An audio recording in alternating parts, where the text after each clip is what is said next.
I guess I don't know if you can hear me yet. There you go. Hey, how's it going? It's me. Again, with the Pogostuck. So, since I'm starting this a little late, stream might be cut off a little sooner than it normally is, which is why I'm playing Pogostuck and not Terraria. But I will be back to Terraria probably tomorrow. Pogostuck, huh? I'm not really mentally prepared for what I'm gonna step through now. At least I stopped in a good spot. Oh god, I forgot I have to make this private again, because I hate everyone else in this game. Be very careful not to reset. Create unlisted lobby. So simple and smooth. So I remember this part not being difficult, but being very annoying to get used to. Let's see if it takes me a while. You gotta... Okay, it didn't... Ooh. It didn't take me as long as it did the first time, that's for sure. Oh, still fuck that up though. This is where you really have to learn to, like, position the pogo stick first and then, like, adjust your aim afterwards. See, that was horrible. And I counter-adjusted even worse. Okay, calm down, buddy. This claustrophobic, like, bottom section is what annoys me the most about this. The plant is whatever. But it's those pebbles and that low ceiling to the left of me that really annoy me. Because of this, I don't want to pogo to that, please.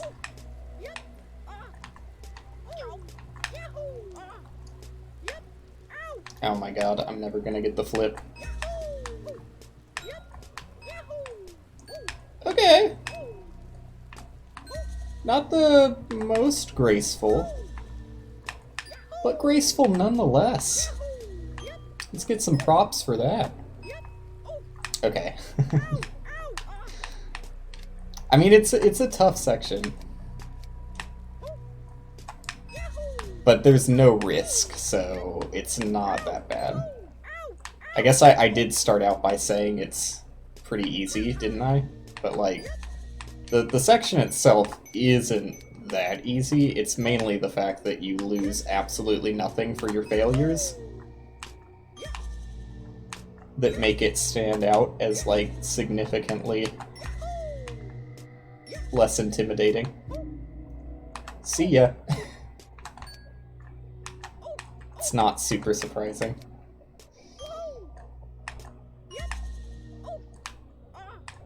It's, like, fairly forgiving with how you can aim yourself.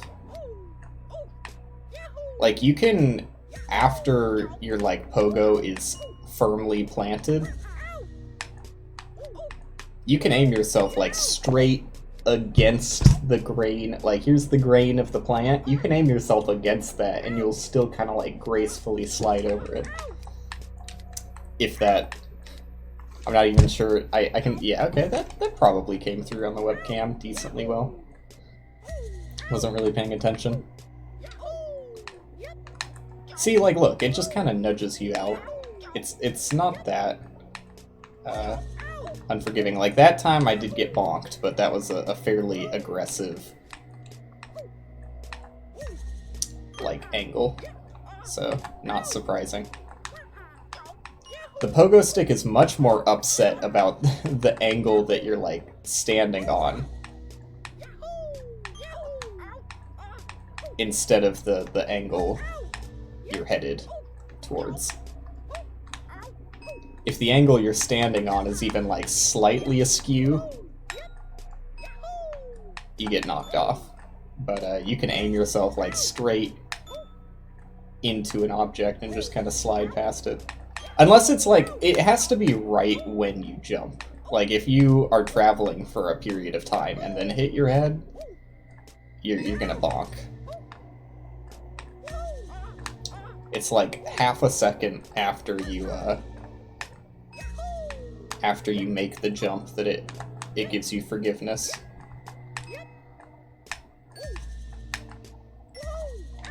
Alright.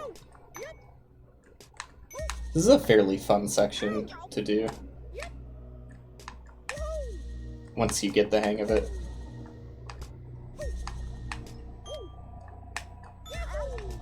Too steep. Should have flipped, but wasn't super confident that I was gonna make it at all. God damn. The worst part is jumping from the right to the left, because you really cannot see where you're going. You just have to blindly guess if you're gonna land at the right spot. Unless you have, like, the geometry perfectly memorized, which, believe it or not, I don't. I don't expect most people to have that locked down either, unless you speedrun the game.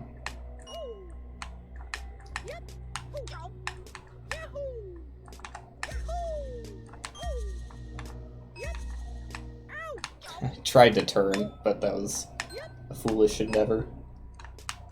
Like, I could... If I had a better angle there, I could just, like, go from the plant without having to, like, from the midsection, instead of having to go all the way up. But it's, pretty tricky with how the angles are set up on the... I don't even know what you call this. Like, do you call this the bark of the palm tree?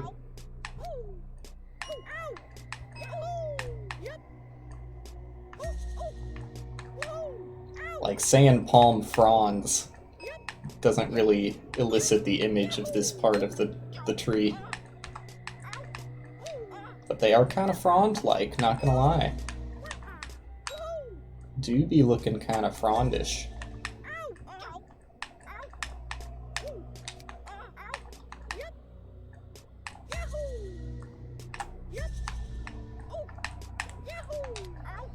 I used to be consistent at this, believe it or not, when I originally played this game and made it to this section.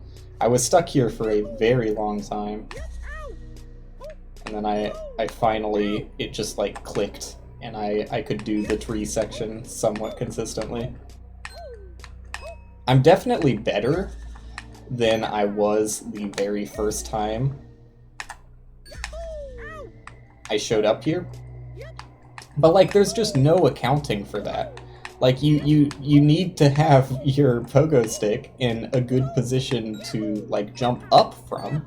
Like, yeah, if I wanted to, I could, like, position my pogo stick fucking, like, flat horizontally, and I would more or less be guaranteed some sort of contact that doesn't bonk me.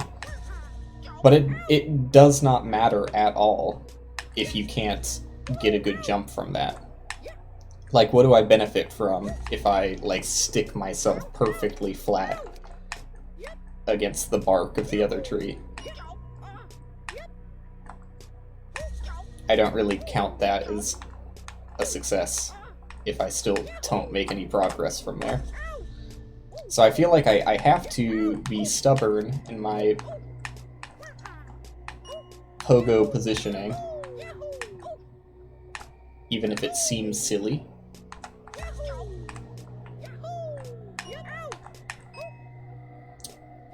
Just because I don't think the alternative is that much better. Ugh, that was almost bad. That was bad.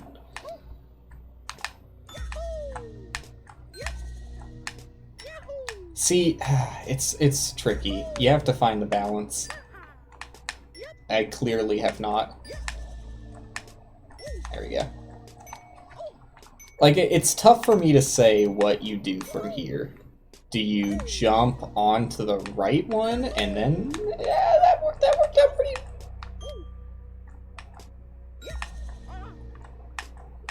That worked out pretty well. I fucked it up, but that did work out pretty well. Do it again. Ooh, that was so close. And, like, it was pretty close to recovering, too, even after I messed up. Oh, fuck off. I hate how close the ceiling is. So much. Ugh.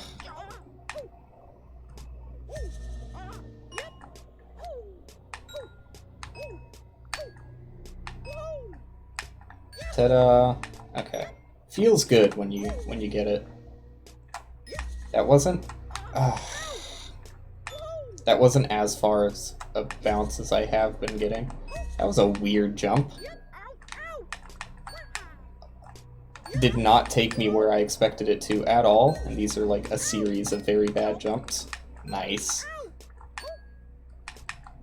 Okay.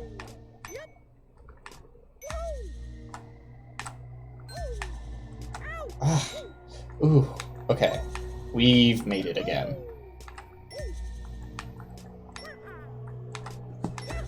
Okay. Focus. Oh, okay. See ya.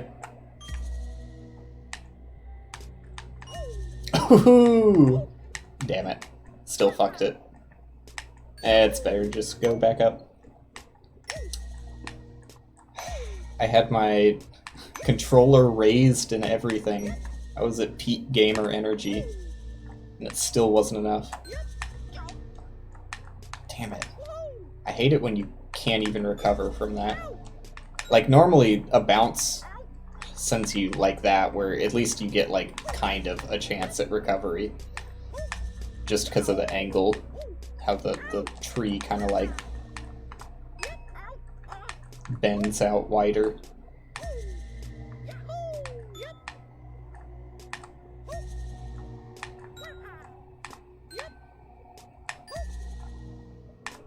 Fuck it. Let's just... Yeah, fuck it. Let's just go. Let's just fall.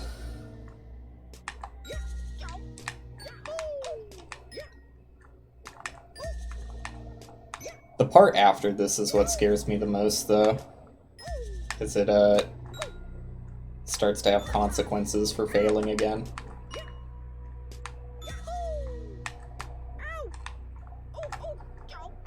My worst nightmare.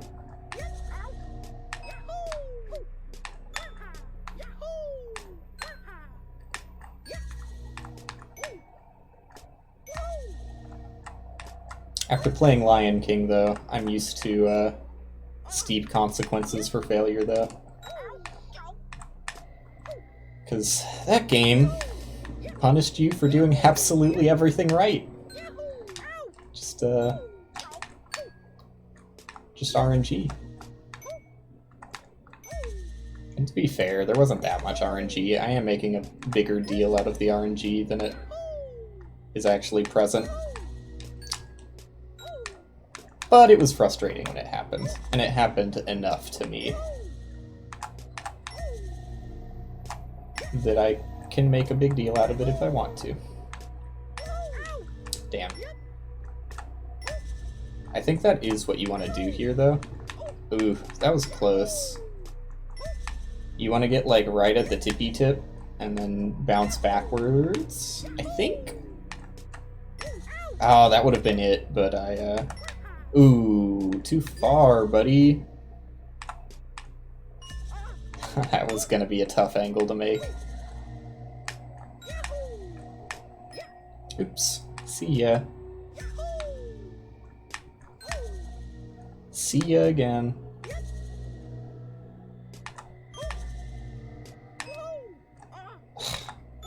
Close. Close. All the way down, though.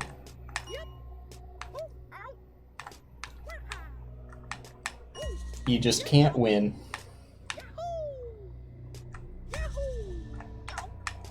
Can't catch a break. Ugh, please. do anything. Just make a successful jump. Whenever your Pogo Man starts bouncing, I swear he just gets into a mood where that's all he wants to do.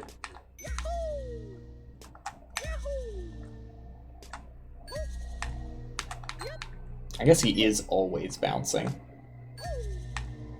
So maybe bouncing isn't the right term I should be using. Oh. Yeah, that was too steep. The tree on the left is way too steep to recover from. If you get bounced like that, it's pretty much over. I mean, it was due to a mistake I made, so... definitely my fault in the end.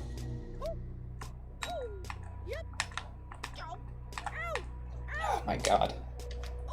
This game is also not very good for your thumb, with how tiny the movements are that you have to make on analog stick.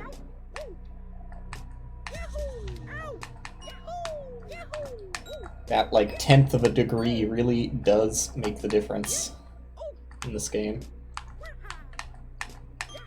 Gotta be very light on the tippy taps.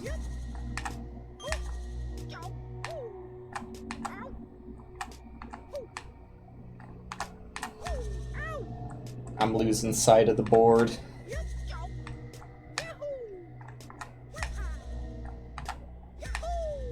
I feel like that just happens with this game. I don't know why. This game, more than any other game I've ever played, my vision just completely glazes over while I'm playing it.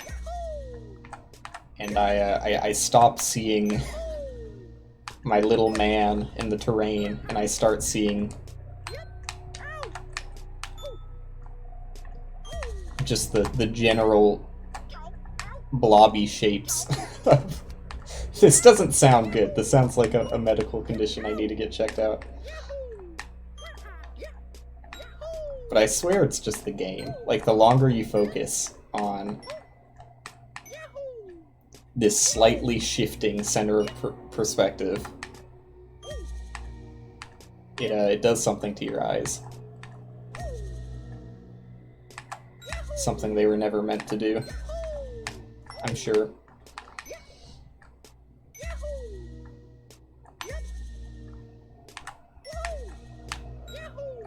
See, that's too steep. Like, oh, he's done it though. Okay. God. It's scary. Okay. I had to let go of the A button. Whenever you get into a situation where you have to let go of the A button, you know you were close to, like, seriously fucking up. Like that. Oh, I think fuck. If I didn't get, like, such a stupidly far bounce, that would have been it. Because you need to jump off of the head and, like, land back on the palm frond. Using the term frond correctly this time. I think. Anyways, you have to land on the palm frond and jump back up. But since you fell from higher, your boost is greater. At least that's the principle behind it. In execution, it hasn't worked out for me so far. Getting better at climbing this, though. Ugh.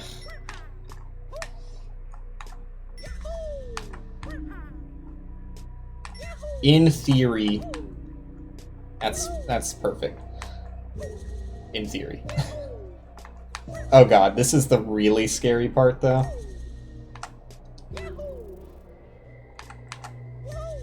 Okay.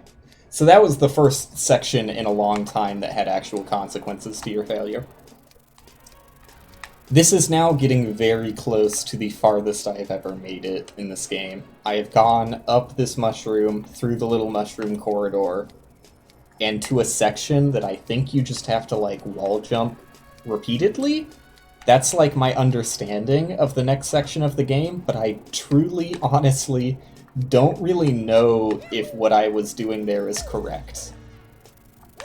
But anyways, mushrooms.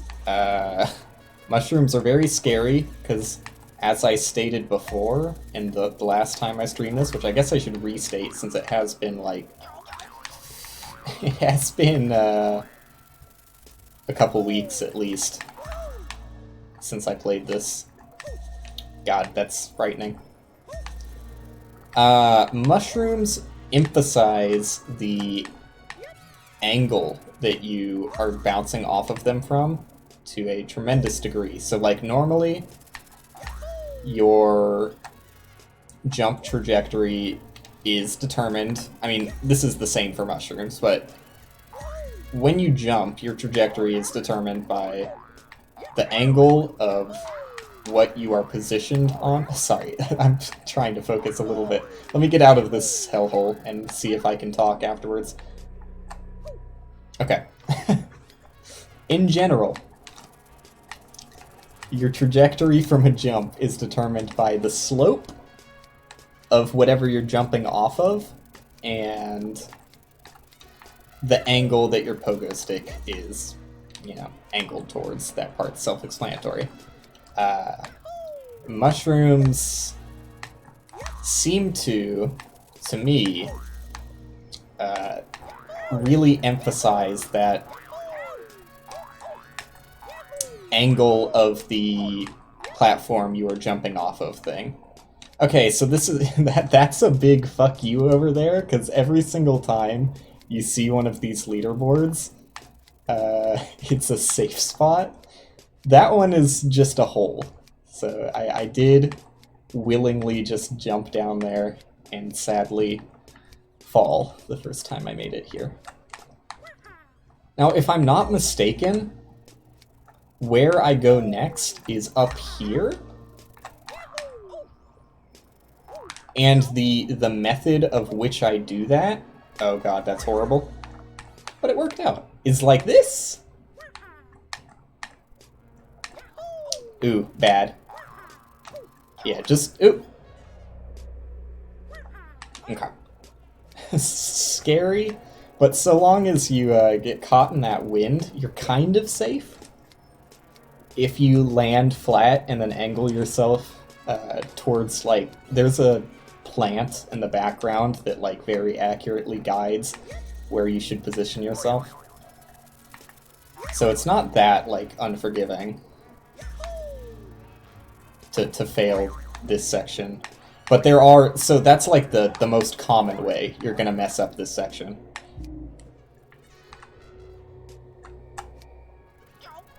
You can definitely fall in a much worse way. Like if I fell off the left here, that's pretty rough. I think that takes me back to the fruit section, like not even the tree section.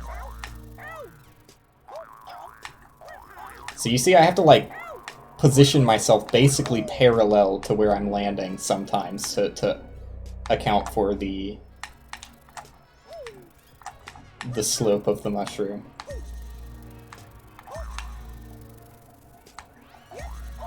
Yeah, I knew that wasn't good. This is gonna be good. I still don't really know how to do this. Maybe I should just let go of the A button. I was just doing that as a test, and it worked really well. Falling to the right there isn't... This is... whatever. Just get slurped up by the wind. Falling to the right there, I think, takes you back to either the pineapple section... I don't think it's, like, just geologically thinking about how this map is laid out. I'm pretty sure it would take you to, the palm tree section, or like the Moai head thing that's right after it. There you go. I think this is correct. Oh god, it's deathly frightening though. And that was much larger of a bounce than I ever would have wanted coming down there. Oh, fuck. My percentage did go up, so I do think that that is the correct way to go. I have no idea where I go after I climb that cliff. Seems dubious. Nope. Be a little more careful, buddy. That seems good. Wasn't a super great bounce, though. That's too much. Too much pepper on that one. Back off a bit.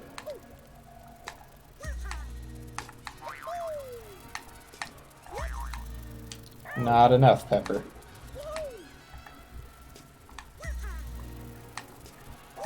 I think you want like one super big bounce and that. Ooh, that would have been good, but I fucked up the angle.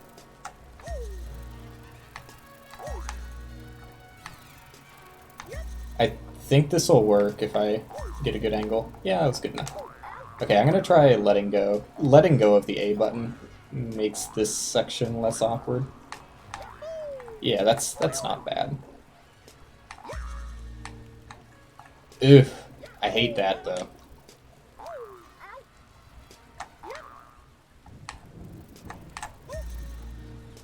Ooh, that was barely feasible. Okay, what do I do up here? Assuming... Oh, fuck. Oh, fuck. That's so rough with those angles.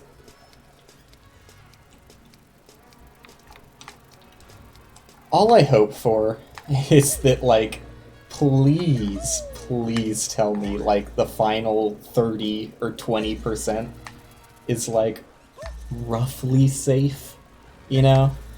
Like, I can deal with, oh, there's, like, one pretty rare way that you'll fall all the way back to Fruit Town.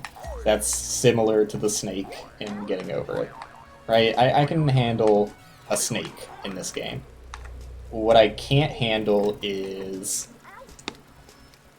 Oh yeah, for the entirety of, like, the last 30%, there are many holes that send you back to the start. That, not sure I could handle. That would quickly spell the end of my...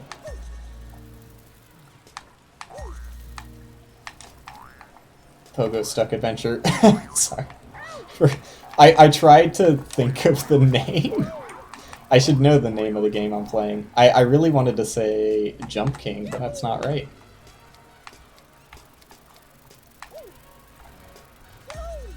That's just not right.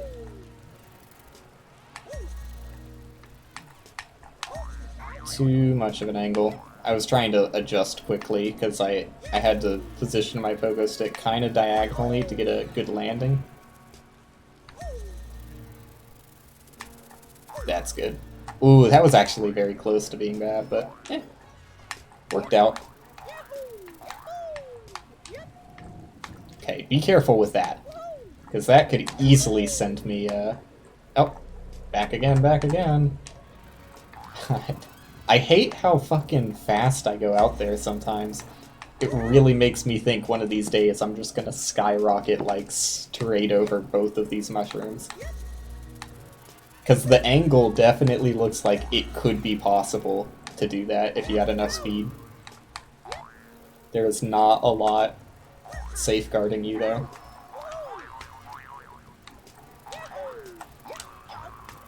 Okay. This is fun and all, but let's skedaddle. That's gonna be... Okay. I thought I was gonna be on the left side of the mushroom. Oh, fuck. Okay. Good enough. I don't know how you do this. What am I doing here? I'm so lost. I assume I don't want to fall? Yeah.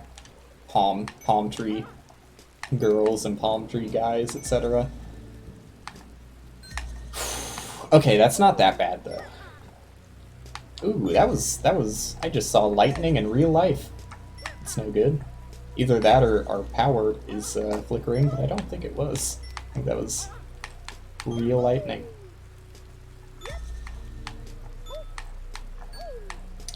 Surprisingly recovered from that.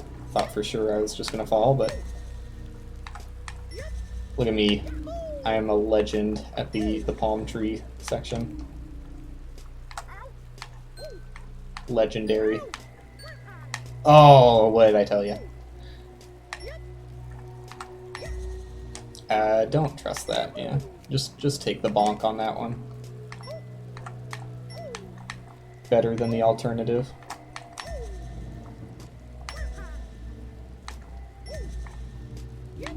Just bounce, and you could probably make it. Whatever. It's a tough call sometimes. Like, I did not think that was gonna work, but... Oh.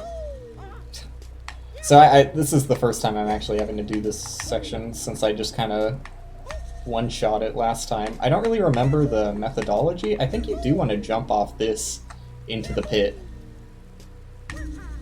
Off of that back into the pit? Yes! Don't get too much of a bounce.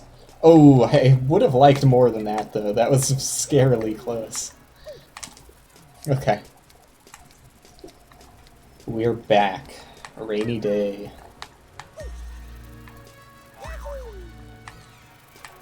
I like the, Oh, please. Fuck. Yeah, no chance. No chance. God damn it, I was just gonna compliment the, What's the name of the Beatles song? Henry the Horse? You know the one. Someone will figure that one out. I keep wanting to say Sgt. Pepper's. I think that might be the album it's on. I don't really know Beatle albums that well because, to be fully transparent, the majority of my exposure to the Beatles is through essentially my dad's custom mixtapes.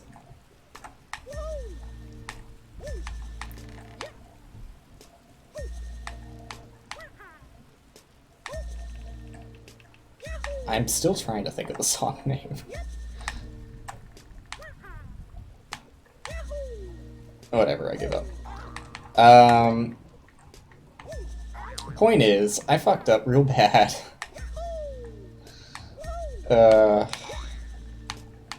Just forget about it, you know? What's done is done. We're back to the tree section.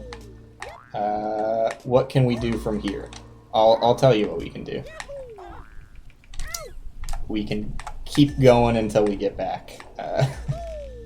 And depending on how long that takes, that might be the end of the stream.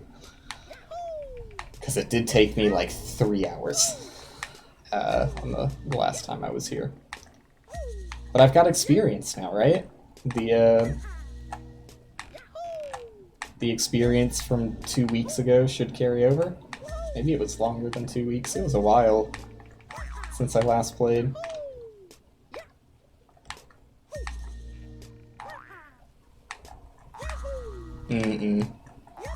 Okay. Solid recovery. Fuck the honey. Repeat. Fuck the honey. I'm gonna get honeyed. Just take the L on that one. I'm gonna get honeyed. I mean, there's nothing I could have done in that situation. Ooh, the redemption, though. Partial recovery against all odds. Yeah, I tried to get a good spin there. Oh well. Back down. Dude, I hate this section. This is the least enjoyable part of the game. Why'd they put it... why'd they put it in? I was gonna say why'd they put it at like the midway point. Just take it out, you know? Just take it out of the game. I think it's safe to say that, nobody likes it. I don't think anyone would miss it if you just yanked it, you know? Pulled the plug on this one.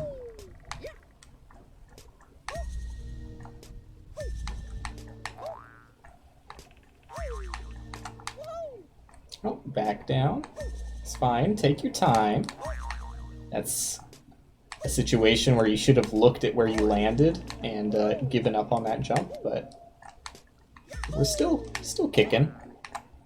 That was a very near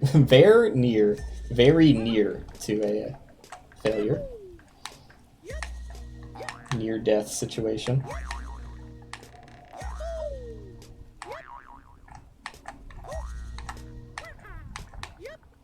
Okay. Yeah. The worst luck, but still recovering. Okay, see ya. Yeah.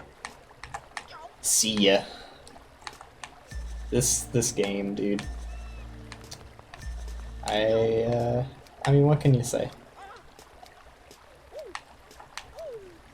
It gives very rarely, and it definitely takes away.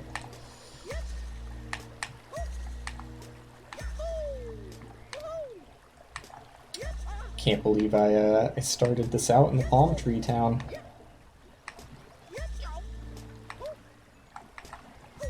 How things have changed.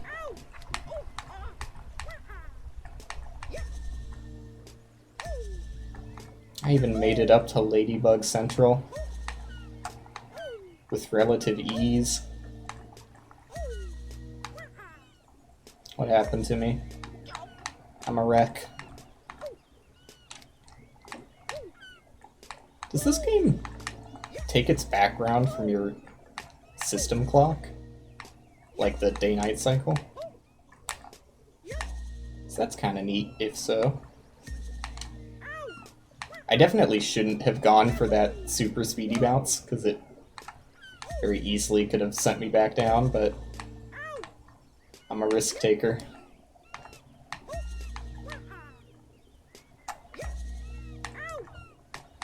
Like I said, just one fuck up on the mushroom. Like, once you get to the left side of that mushroom in the ladybug section, you're kind of fucking, you're dead already. Like, hate to say it, but they're lowering you into your grave before you've even let go of the A button in a desperate attempt to save yourself. I think I've maybe recovered from the left side of that mushroom once. Which isn't saying much, because I've only been there 3 times. Not to the left side of the mushroom, but like the ladybug part in general. I have been to the left side of the mushroom a fair few amount of times in the time I have spent at Ladybug Central.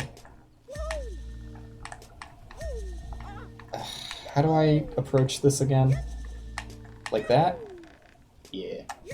Oh, come on.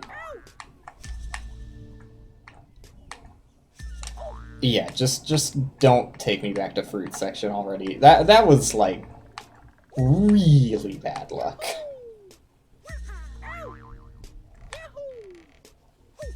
I mean, it's not luck. It was like 100% execution and lack of foresight, but to some degree, how is that different than luck?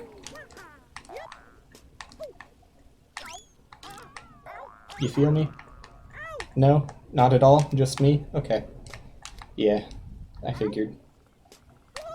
Gonna have to take that one by myself.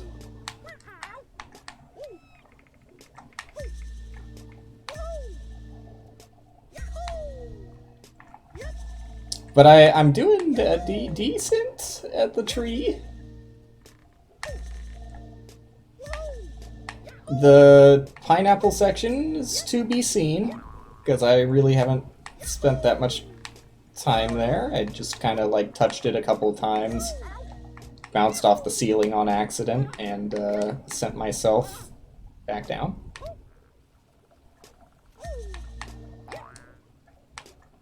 But as for this part of the tree, can't complain.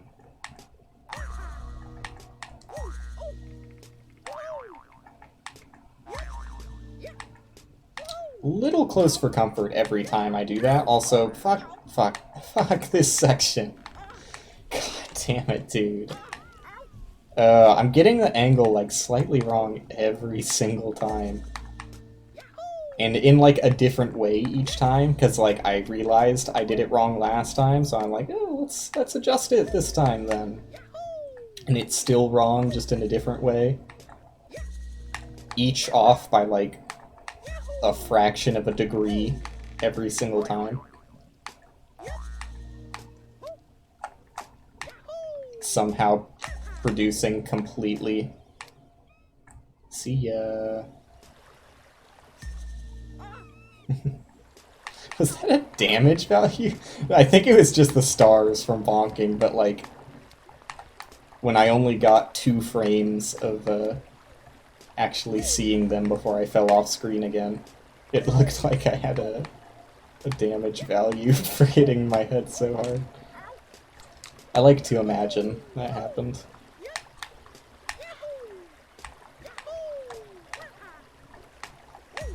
That's the one thing this game is missing. Give yourself a health bar, and if you bonk too many times on your way up, you just die and have to start from the last checkpoint being the very start of the game. Or even better, they like give you a checkpoint very early on. So you're like, oh, okay, it's not that unforgiving, but that's the only checkpoint in the game. And the farther you make it, you're like, come on, dude. Where's the checkpoint? I guess that's kind of the whole game, though, even without a health bar, isn't it? You do have a progress bar that you can somewhat draw similarities between a health bar. No Terraria this time, buddy. Just because I started kind of late, I am likely to not stream as long. And I was thinking about like what I'm doing next, and I was like having to debate, do I really want to stream like 1.5 to 2 hours of Terraria, and like literally all I would do is go through the dungeon and like prepare to fight the wall of flesh, but not actually be able to fight it. And I thought that that probably wouldn't be the most well-rounded Terraria stream. So I'm just doing this.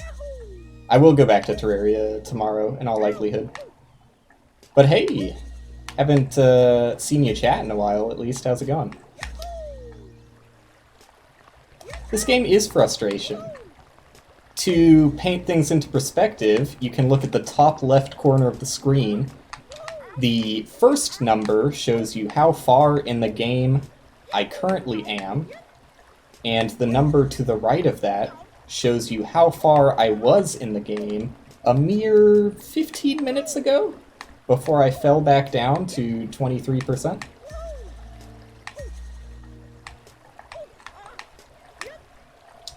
It's one of those rage games, you know? Makes you, just makes you angry. Lion King still? Yeah, I heard about the race. Dick really wanted me to join, but no chance. No chance on that one. I'm serious about my Lion King days being over. I mean, I'm still, like, if you guys would want to race a different game, I'm down with, like, playing games with you guys. But not Lion King. It would more likely be either a blind race. I mean, you ended up getting a 1308 2 times? Damn. Something I've been planning with a friend of mine who doesn't stream, but we just play games together, and I was going to stream it. My friend and I were going to do a blind-ish Rayman, like original Rayman for PS1 race that you are welcome to join in if you're interested. Rayman 1. Although the caveat being, if you're like really fucking good at the game and you like know all of the ins and outs, you played it on the PC, have you beaten it?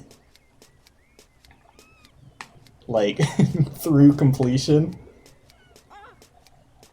Haven't played it? Okay, you know what? I'll let it slide. And never beaten it. Okay, yeah, no, you're in then. If you think that sounds like fun, I've still got the Twitter whisper. I'll just whisper you on Twitter. And well, I guess they call it DMs, huh? I'll DM you on Twitter when I get the times more set in stone with my other friend. I mean, I'll let you in on the scheduling. Also, like, I'm not just gonna say, here's the date, and if you can't make it, calling it off then.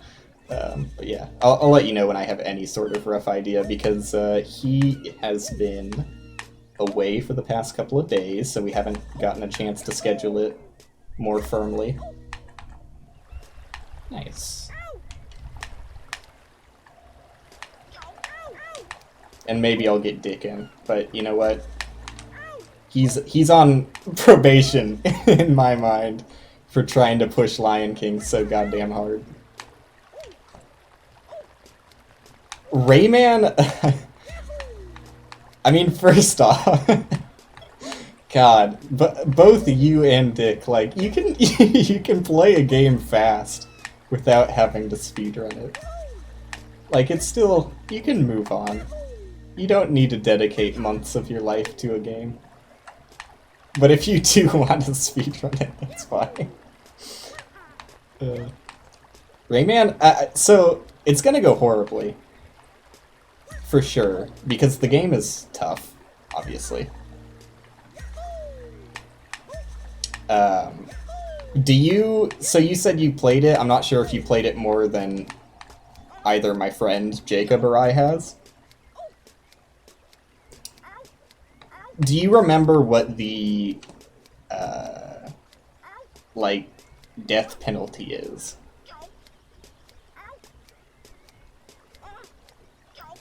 The most I have memory of is the music level. Where you're going. It's like level 2, so it's really not far.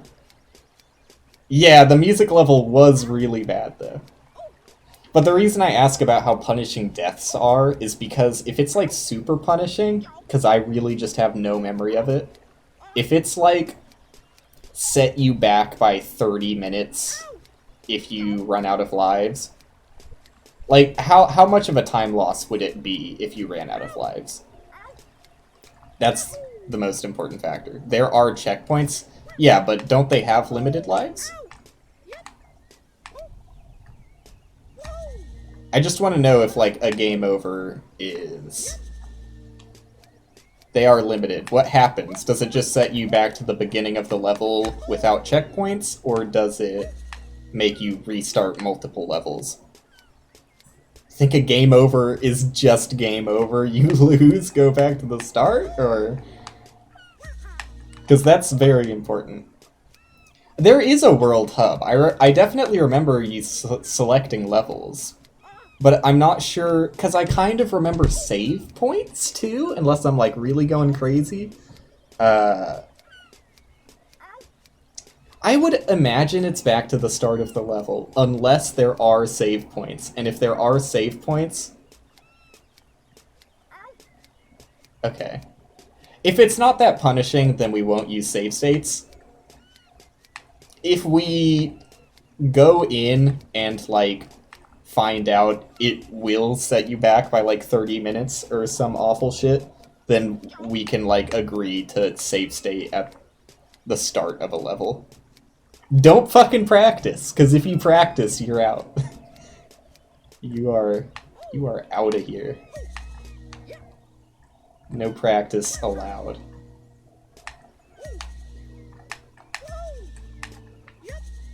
This needs to be a fair race between... Oh, I did see numbers. It's how far you're going. I thought it was damage. Just going to watch some strats. Banned. Immediately banned.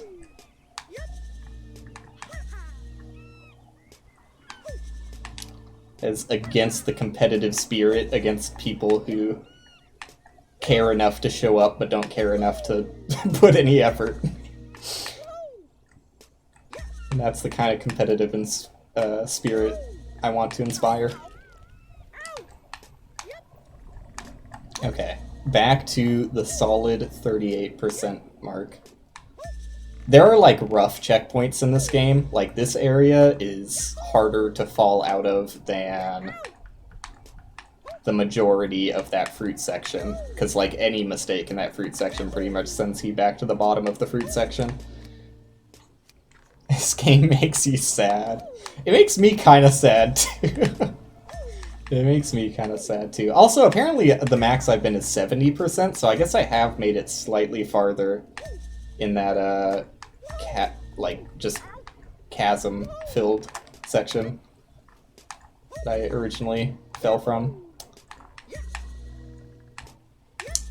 But not by much, because 2% is literally, like, the equivalent of me making a failing jump slightly farther, but still failing. Now you get to see my least favorite part of this game, which is any section... Oh, fuck, I did it again. Any section that has that honey on it, because look at me fucking go. And I didn't recover. 3 minutes. What do I control? So, yeah. You get to control whether you're going to pogo, which is holding the A button, and you get to control rotation. That is it. Out of all of the games like this, and I talked about this in length, the first stream I did of this game, out of all of the, like, I mean, Getting Over It, if you're familiar with it, the one where you climb up a mountain in a pot with a hammer, was inspired by a game called Sexy Hiking. And Getting Over It inspired a lot of games in a similar way to how Sexy Hiking inspired Getting Over It. The thing is, a lot of developers really took the idea and just soiled it, in my opinion.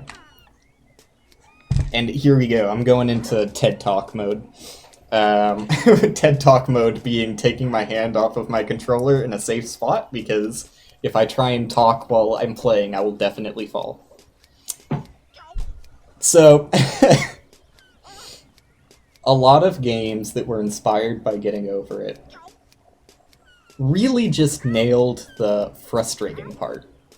They didn't nail anything that I think makes Getting Over It an enjoyable experience. The thing that I enjoy most in Getting Over It is... I mean, obviously it's like a huge challenge to overcome. It took me maybe 8 hours to do the first time I beat the game. And then there's something that comes after that you don't realize while you're playing Getting Over It. Well, I mean, I was kind of predisposed to it because I had played Sexy Hiking before Getting Over It came out. It is such a unique experience because these games try and, like, completely throw traditional control schemes out of the water, which a lot of games, like other games do, like, you just stop fucking screaming in my ear, little flower man. a lot of other games do, like Surgeon Simulator and Octodad, but those games don't really push any sort of mastery of their controls. Like they more so like revel in the fact that it's comedic to fail with clumsy controls. Whereas Getting Over It, Sexy Hiking, this game, Pogostuck, uh, they push it to the absolute extreme and force you to get very good at this completely useless skill. Like, when you play a platformer, if you've played platformers your entire life, you have skills that are going to transform from one game to another. And you can say, oh, I'm good at platformers, because in general, like, once you get the feel of, like, very slightly different physics, you know what you're doing. Whereas in a game like this, where it is controlled completely differently than any other game, you have absolutely no skill going into it. And when you leave, you have an unbelievable amount of skill that is completely useless in any other game, which I think is both hilarious and also pretty cool. Like the first time I felt that is when I beat Sexy Hiking. Um, I beat it years ago. I don't know how I found it, um, but I stumbled upon it and a bunch of other Jazuo games.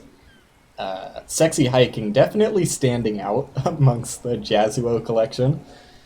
I think there was one other one he did that I liked, where like you throw a baseball around or something. I don't remember that much. Anyways, uh, the first time I beat Sexy Hiking, it took me like 2 hours solidly throughout, and it's a very short game. It's like 4 levels.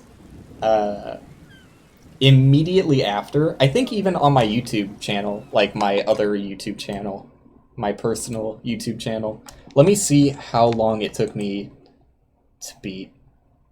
Like, I didn't speedrun the game because I'm not that good. I'm sure people actually speedrun the game. But I went from 2 hours to, like, literally the next day. I played it, like, 2 more times, and I recorded it for a friend of mine. I beat it in less than 6 minutes. Also, yeah, I mean, there's a lot of Bennett Foddy games. Although, I think the majority of Bennett Foddy games, like Quap, Gerp, Clop, there's just not enough depth to the physics or the mechanics that Gerp maybe being the exception. That's the game. I mean, that's just the game. That's what it looks like. Um, some exceptions exist. Like, I would say GURP is probably the most skill based out of Bennett Foddy's other games. I mean, not skill based, but like there is a higher skill ceiling in GURP than I think there is in Quap or Clop, etc. I don't really remember much Bennett Foddy has done outside of those three. Well, and Getting Over It. I have played Magica. Have you played the very short-lived Magica, like...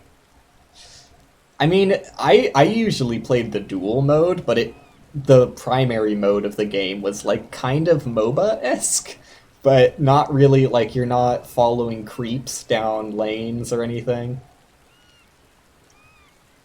But yeah, I got really fucking good at Magica dueling.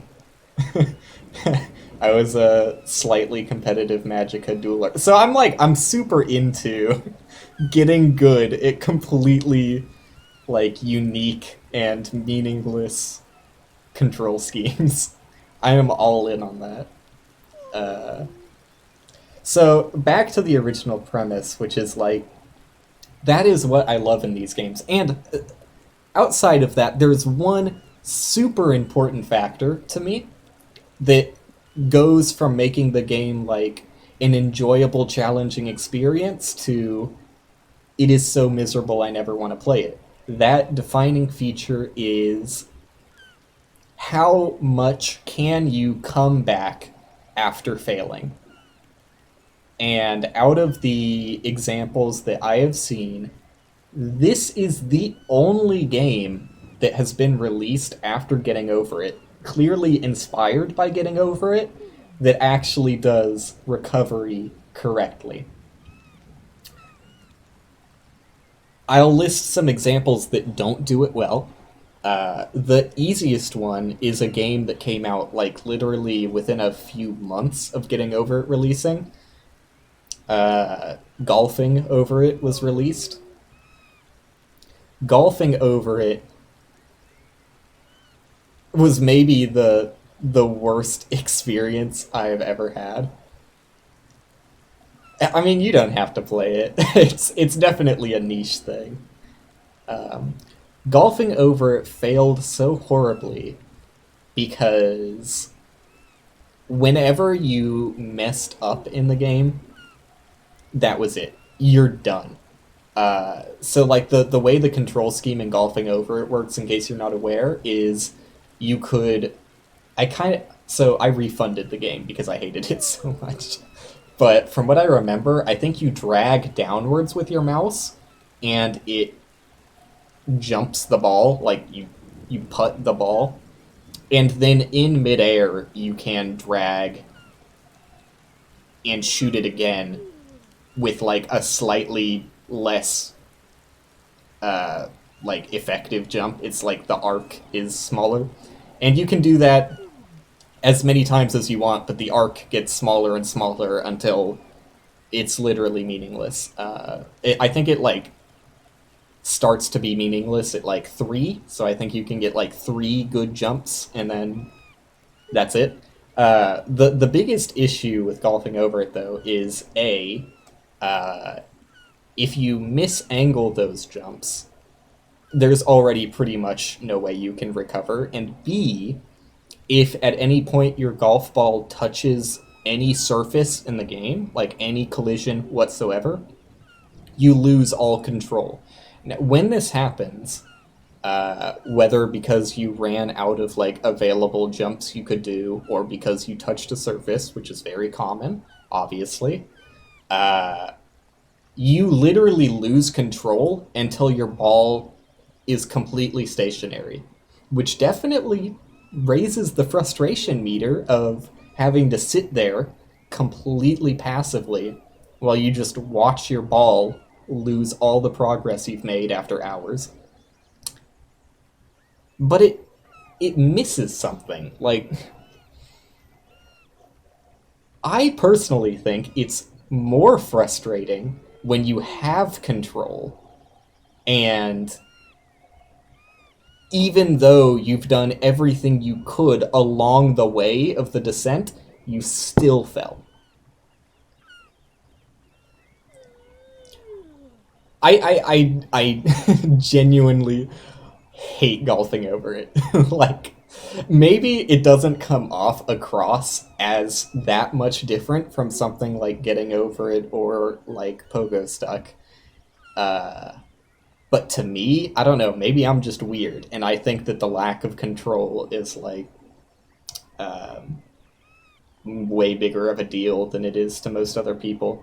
But uh, the other example, and I haven't personally played Jump King, so if I'm wrong on this, then my apologies. But from what I've seen of Jump King, I'm pretty sure it's the exact same way as Golfing Over It, where you make a jump, and from that point, there is nothing you can do until you are stationary. So if you fuck up the jump, you're already out of it. I both it upsets me for two reasons. I think the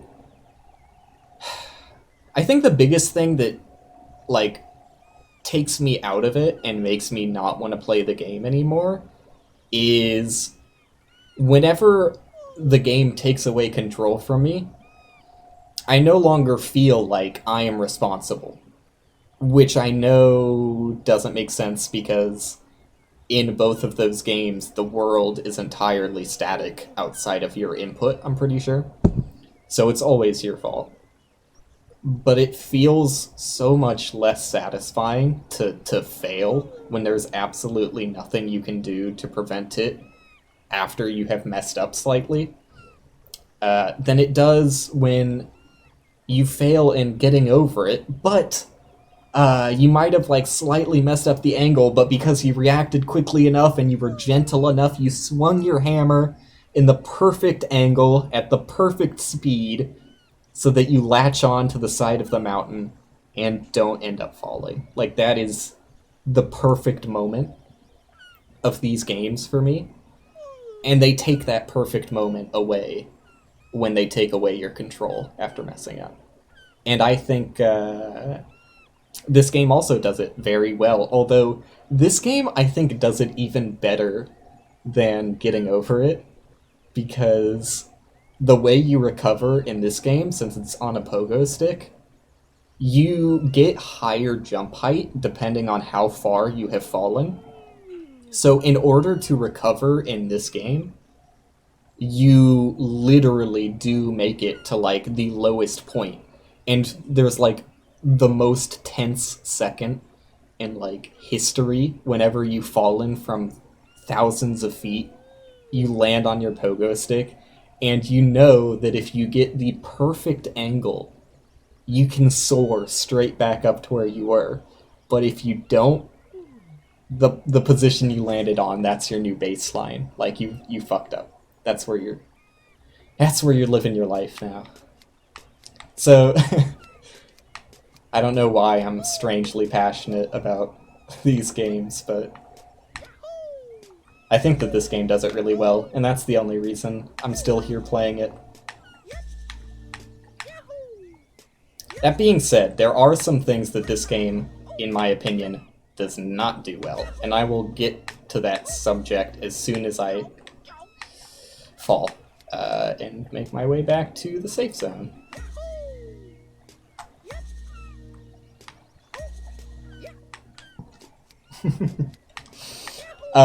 I mean, to more easily illustrate my point with what I think this game does wrong, I kind of have to get back to that tree section, so don't mind me.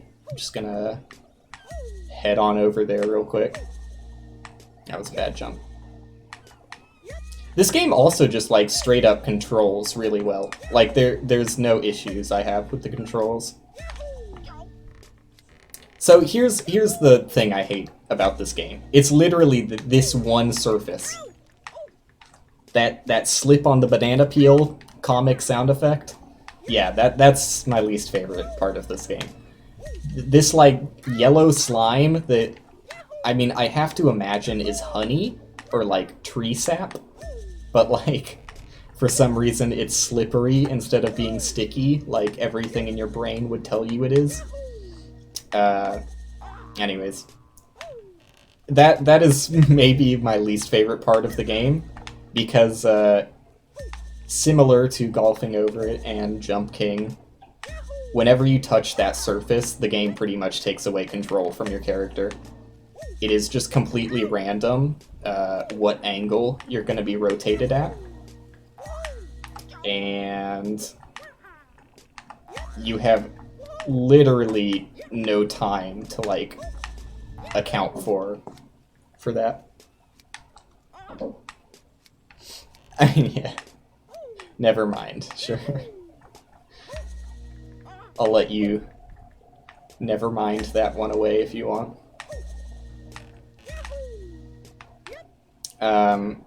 So, yeah, I find the honey, or sap, I mean, I've been calling it honey just because that's what I first called it, so I'm sticking with it.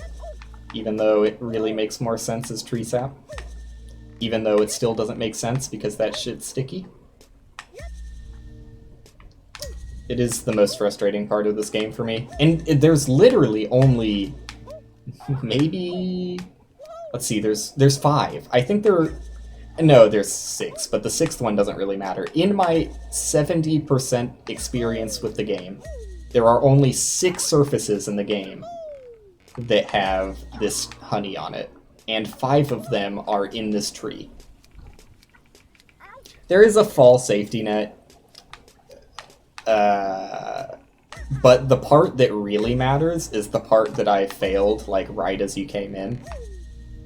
Or maybe, no, I think I was already in the fruit section. I don't remember, honestly, but, once you get out of this section of the tree, there's a much worse fall that sends you back to the fruit section, and that area is filled with the 3 worst patches of honey in the game. It makes this section of the game so much more frustrating to me. Because, like, I can reconcile that it's still my fault for touching the honey, and I get that, like, well, if I don't like the honey, maybe I should just avoid it. I don't understand why I didn't slip there, but I'm gonna take it. I get that, yeah, it's definitely my fault for touching it in the first place. It's just... it is so frustrating to lose progress to that shit. Like, hopefully, I'm not the only one who thinks that. But that is a much less satisfying way of losing progress than getting an angle wrong, or pogoing against the ceiling and, like, rapid fire bursting yourself straight to hell. Like, that is at least, like, a comical mistake, and you're like, oh shit, I really fucked that one up. Whereas touching the honey once, because your angle was, like, 1/10 of a degree off of what it needed to be, and losing control for a solid, like, 10 seconds until you're back at the bottom is very frustrating. Okay, I should be good. That was close, though. Oh, okay. Yeah. Send me. So you see what I mean. If you touch any of the honey pieces in that section, you're kind of already at the bottom. Like, it's just pure random chance whether you get to recover from that. Yeah, that's true, too. It's because... well, it's because of 2 things. One, obvious lack of checkpoint. The fact that when you lose progress, that is, like, a very real and permanent thing. Well, I guess it's only permanent if you give up, right? However, this game and games like it are much more antagonistic towards the player's progress, that's for sure. And the other thing is definitely the fact that even though you have, like, by this point you should have some degree of mastery over this obscure control scheme, you're still kind of like, well, come the fuck on, I'm on a pogo stick, you know? Give me some credit. Like, it's not my fault I fell. I am on a goddamn pogo stick, going up a tree.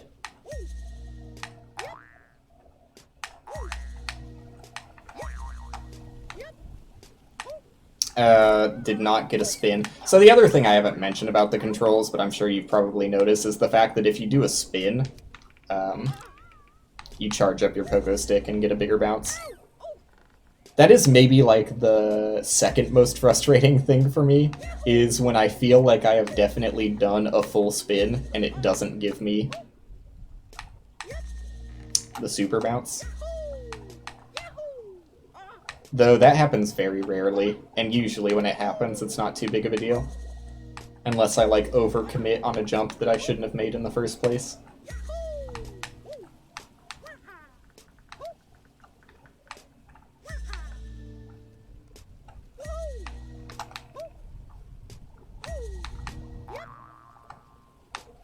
The thing about mushrooms is that, so, like, when you jump in this game, the angle you actually jump from is not only based on... Cool. That was close.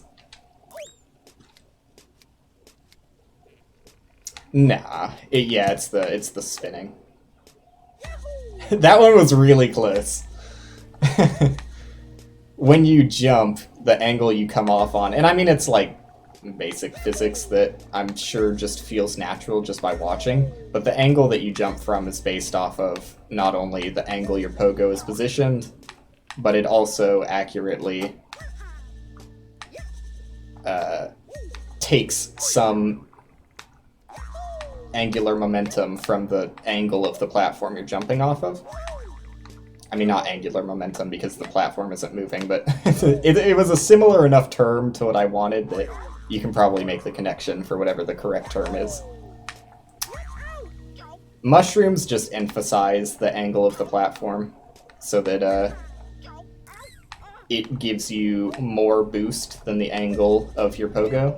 So if you want to get a certain angle from a jump and you have positioned yourself at a pretty bad angle on the mushroom, you have to like counterbalance it more by doing like a super steep angle, if that makes sense.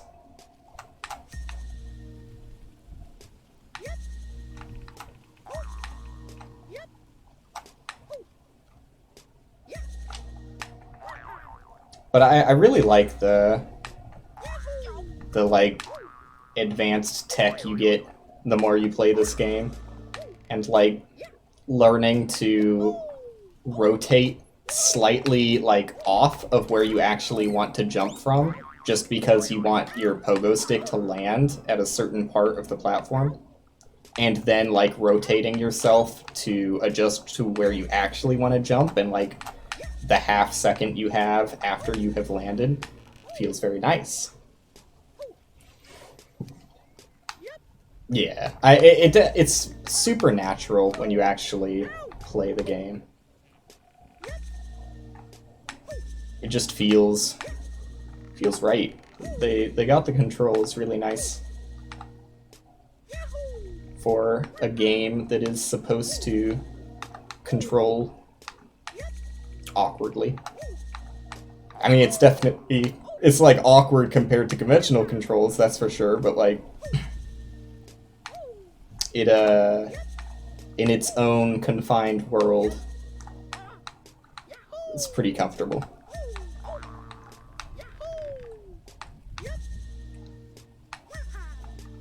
There we go.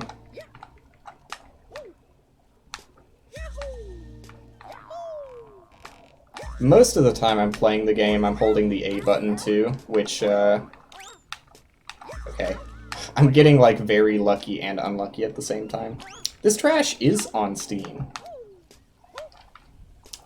I don't remember how much I bought it for. I think it was somewhere around $5.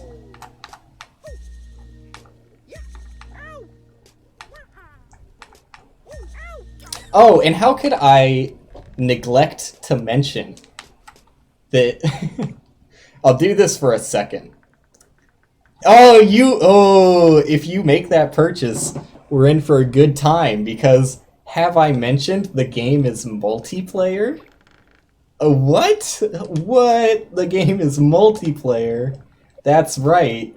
You can you can pogo with your friends. Look at that. Look at all these dudes I can play with if I want to. I will have to add you on Steam, but I'm sure that won't be an issue.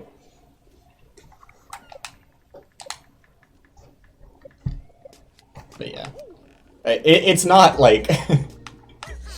There is no interaction outside of... How do I even emote? I forget the emote button. Oh. It is left trigger. There you go. You can emote. That is the only interaction you can have with other players, outside of getting to laugh at them when they fall. And you get to see each other's progress in the top left.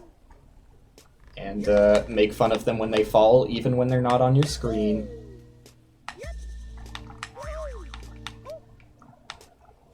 I don't know what it is about these games, but like, they draw you in, you know?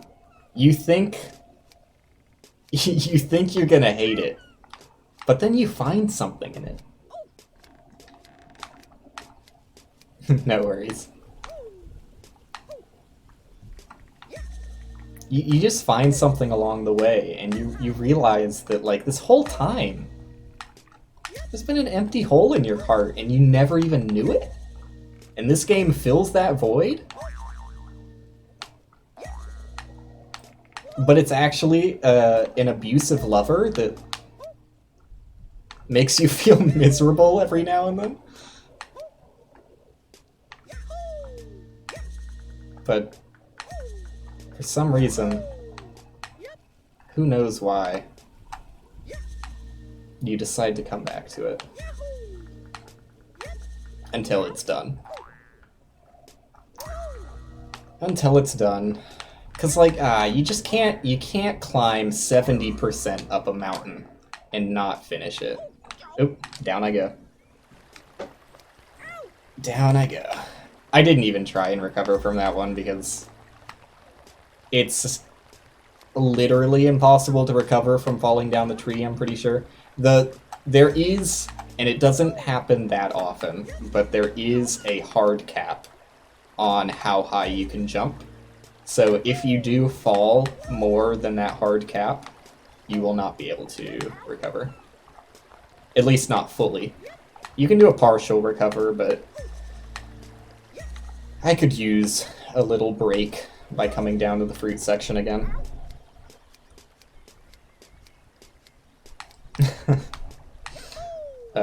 I mean, I guess if you were physically unable to proceed up the mountain, that's a different story.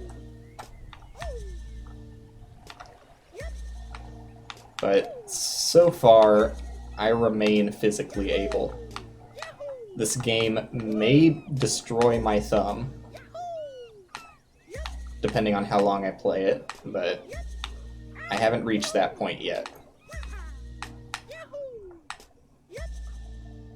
Yeah, that was a unnecessarily risky jump. And there was no way I was getting an angle. You think I maybe could have just tried to angle myself at the top of the tree, and I might have been able to make it from there. But it's questionable. I don't think I would have made it personally. And like, that tree really doesn't want you to come back after falling. Because, well, two things. It's kind of punishing in the first place just because the, like, very tip of the farthest branch curves down. So if you're falling from the right and you, like, barely land on the left side of that branch, you can try and rotate yourself back towards the tree. But in all likelihood, you're just going to bump your fat ass on the branch and fall even further.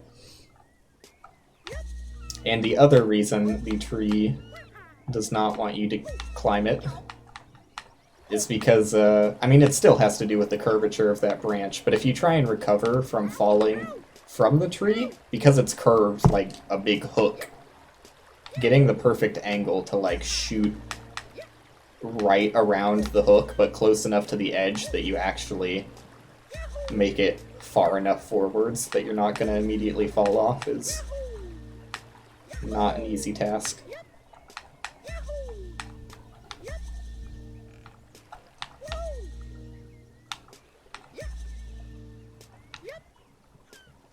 But it's not, I don't know. If you're, I'm pretty, I don't know how to say it. $20, that's more expensive than I thought it was. Well, I probably bought it on sale. Oh, it's $7? Or are you just throwing prices out there that you would be willing to pay for it, but it's not actually that much?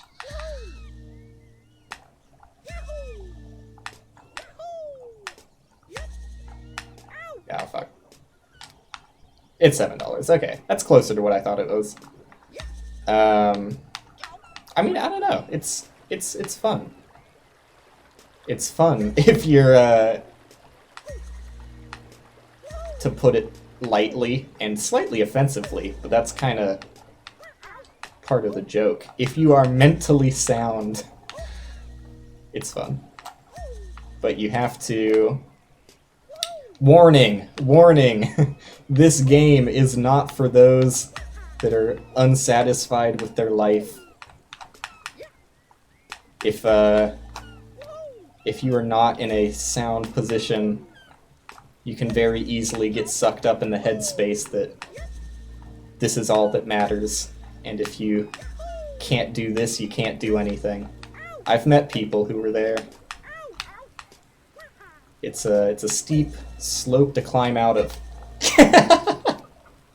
It's yeah.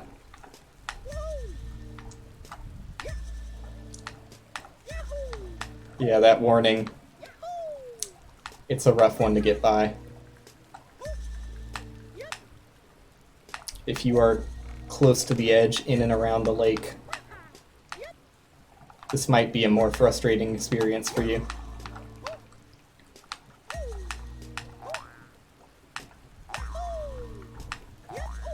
Damn it.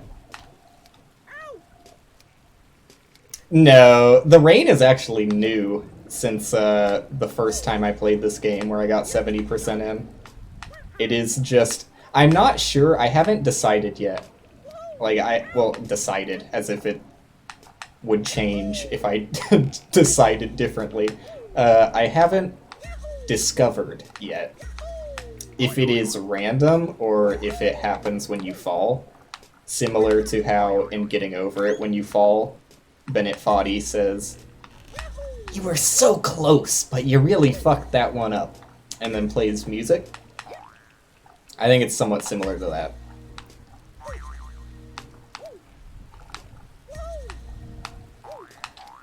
But sometimes it feels like it happens even when I didn't make a big fall, so I'm not sure. It might just be random, or the detection for what counts as a big fall might just be a little wonky.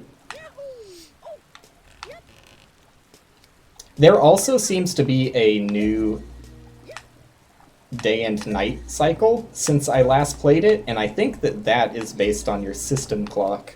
Because I think the first time I played this game was earlier in the day, and it was, like, sunny the entire time I was playing.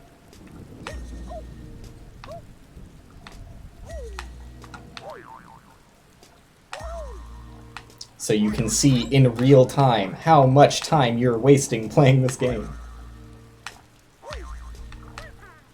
Making zero progress.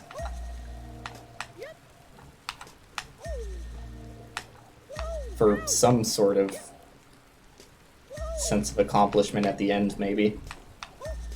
Up. This is the scariest part. I'm just gonna chill back here for a bit. Yeah. Also, cool feature, the main menu. I mean, this is like a slightly more... I mean, could be taken more seriously than it actually is, but I think it just looks at your IP, which isn't that big of a deal. Like, literally every game that has multiplayer has to look at your IP, so that's not surprising. But on the main menu, it tracks what people are playing the game. Because the main menu, I didn't even describe. The main menu is the globe, and it tracks, like, what people in the world are playing it, and if there's like a lot of people in an area, there's like a bunch of bouncing pogo dudes. So you can see that Pogostuck is unfortunately not popping off in North Korea. And like most of, what was it, South America really wasn't popping off. I can't remember what sections were like super empty. I think like most of Asia and Russia, but like I think Japan, not surprisingly, had quite a few players. Probably South Korea, but I wasn't looking for it. Anyways, it's kind of a neat main menu. Like an unnecessary amount of work for a feature that probably most people will ignore. But I think it's kind of cool. And that's the reason these pineapples are so scary. Because, believe it or not, spiky surfaces are not the best thing to pogo off of. God damn it.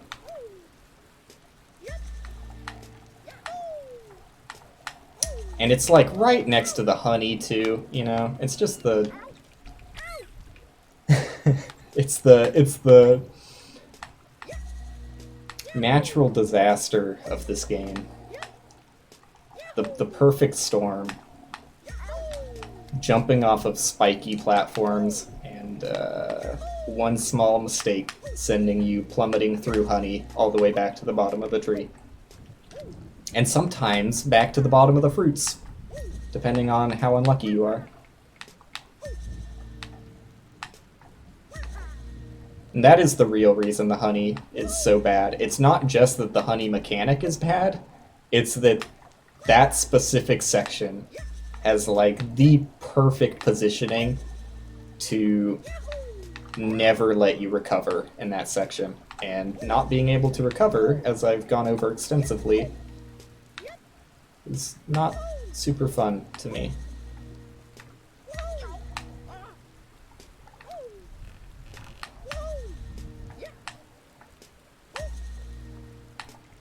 Not the greatest feeling.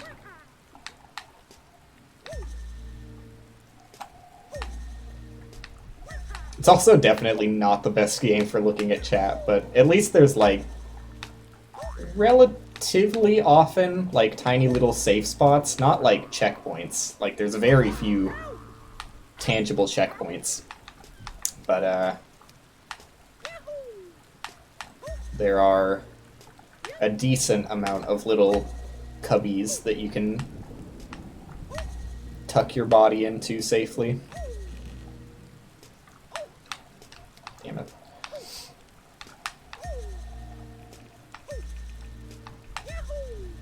But after this tree section, like once you get to the top of the pineapple, it becomes fun again. This is just like by far the least enjoyable part of the game. It's similar to, I mean, you said you've seen Getting Over It, or at least know of it, so I don't remember how much you said you've seen of it. But in Getting Over It, there's a notorious section. I'm not sure if people still call it Orange Hell, but for a long time people called it Orange Hell. It's a part where the skybox gets really orange and you're going along like just a sheer cliffside with a few rocks that you have to very slowly and gently climb up. You know nothing of Orange Hell. This is similar to that. But yeah, no worries, man. Thanks for hanging out.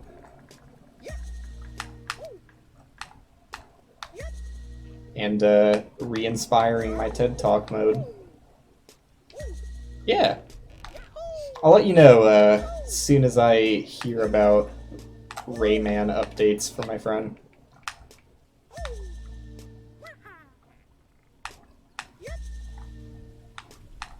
So that'll be fun. Yeah. I mix it up around here. But yeah, see you, man.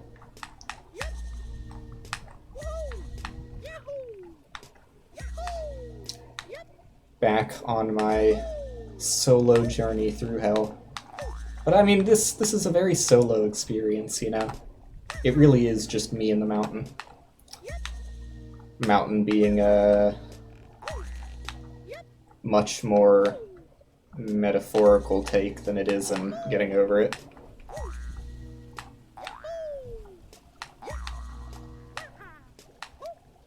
But I guess for the majority of Getting Over It, it's pretty metaphorical too. Just like the start and the end of it pretty much are actually represented as a mountain. For tonal reasons, I'm sure. Grounds you in reality where it matters. Very close to failure, but still just a horrible angle, so could not recover that much. Okay, that was nice though. Not having to go through the tree section saves quite a bit of time since I'm not that consistent at it. Ugh. Okay, I'll take it. Dude, okay. Thank you for bouncing me back, because I was not fully ready to make a jump after trying to scratch my face real fast. Ooh. Okay. Look at that. The style points for sliding off that honey with grace. That's the kind of honey slide that gets you honeys.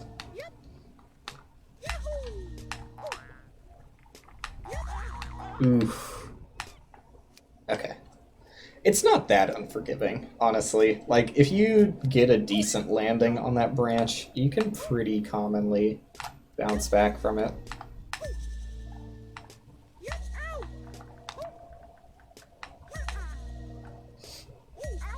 I mean, I didn't even mention the fact that this place obscures your vision, which is also typically not something I'm a fan of in games. But it does it to such a small degree that I really don't think it's, like, even worth mentioning. Like, the first time I went through this section, I didn't even see the inability to see as, like, a real obstacle. I might have made, like, the offhand gesture about it. I might have even done it last stream. Like, the fact that... Because it is kind of frustrating when it obscures the honey. But outside of that, yeah, it's frightening. The fact that the leaves block your vision isn't that big of a deal. Though I can definitely see myself whining about it on the last stream. The honey is the only real issue. God damn it. Yeah, okay. Somehow managed to keep that half recovery. I thought for sure I was going to lose it. How long have I... it has been an hour and a half. What time is it? Because I do want to wrap up soon, but I guess I'll go for, like, at least 30 minutes longer. 2 hours is a decent amount for a short stream. It's not that much shorter than I've been going lately. I'd like to stream longer, but I also want to spend time with my girlfriend because we are both excited about the Terraria update, so... You know. That's the time that's most important. To me, at least. And to her.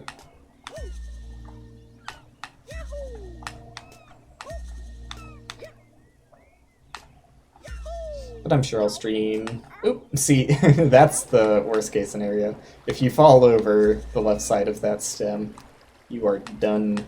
Dunzo. No chance, buddy. I'll get back to some longer streams at some point.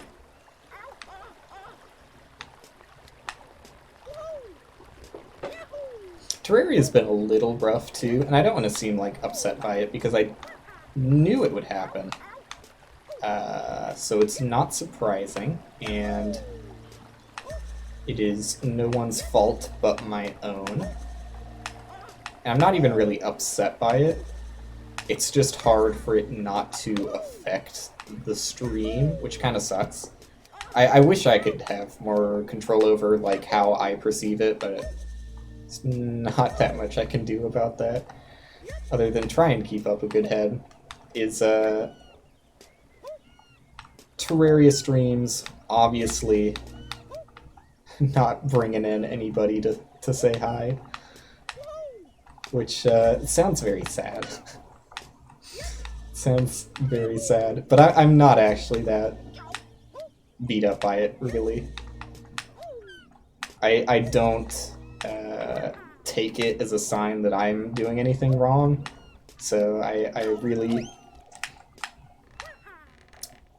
am not hurt by it in any way. Just making that clear. But I knew it would happen because streaming a new Terraria update as like a new streamer without an established viewer base to pull from is like, obviously you're not going to have anyone to hang out with or chat with. Terraria is like a very established community, and unless you bring your own community, Especially in a time where, like, literally every Terraria streamer is going to be streaming the game at all times, pretty much. Unless you bring your own community, you're not going to get a lot of new viewers just passing by. And I knew that going into it. I think I literally mentioned it, like, before I even started streaming Terraria. I was, like, debating on whether I was going to or not, and I decided, yeah, no, I'm not going to get any viewers, but it's what I want to play in the moment, and I still am having a fun time playing Terraria, though I am not upset by it. It's hard for it not to affect the Terraria streams, because I am in, like, a very clear, like, different state of mind when I haven't had someone to talk to all stream. Like, I can try and keep up commentary to the best of my ability, and I've got some vaguely interesting things to say about Terraria, I think. But I've kind of already exhausted most of those, and there's really not that much to talk about in the game itself. You're just kind of like, yeah, I'm going to this area to get this thing. Hope it works out. And I do actually have some more things that I learned about Terraria that I would be talking about right now, but I should probably save it for the Terraria streams, because it's more relevant there, and also, like, literally any commentary is a godsend when there's no one to banter with.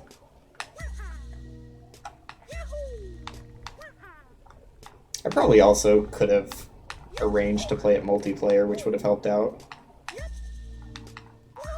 But, you know, hindsight, etc.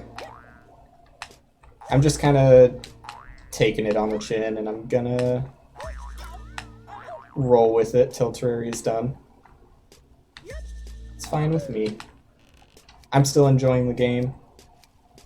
I realize the content probably isn't going to age well, or as well as some of my other content. Like this stream, for example, I felt was pretty good. Pretty well-rounded. Entertaining. I was entertained from start to finish. I mean, it's not finished yet. I could really fucking bomb this last section. But I've been pretty entertained. Had someone to talk to, you know. That's it, really. But, yeah, the Terraria VODs probably won't age as well. Which is fine. I gotta realize, or I guess, I mean not realize, but just be more accepting of the fact that not every stream can be the greatest, and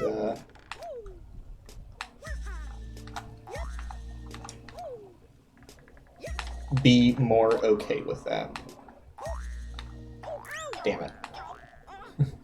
I'm trying to focus a little bit more in that section, but it's still just tough. If you get a bad angle on the mushrooms, it's really hard to account for.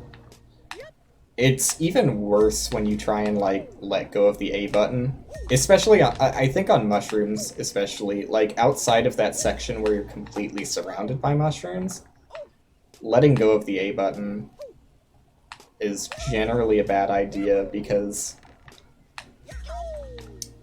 that is putting so much of the... Like, the mushrooms already have an advantage over your angle, and not giving, like, any sort of boost to your jump just exaggerates that, because you'll be bounced, like, a tiny amount in the wrong direction, and then it's too late. You just, like, bounce more and more, since you're not doing big jumps to, like, recover.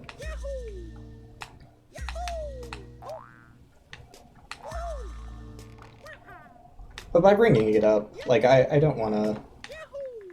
Like, I tried to be as clear and open as possible with how I feel about it. I don't want anybody to see or think that I see the Terraria playthrough as some sort of failure, because I don't. It's just how I expected the streams to go, and just having a little more trouble than I thought I would, like, actually going through the moments with it. But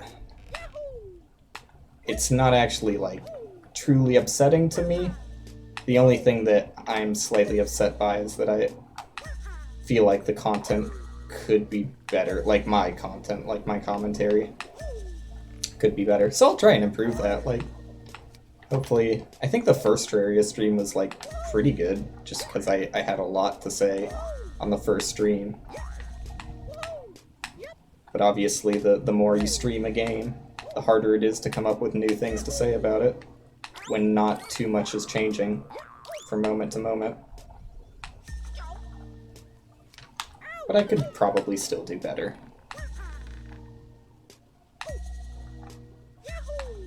So yeah, I just mentioned it for transparency, and if anyone else is watching this and thinks that that side of it is interesting.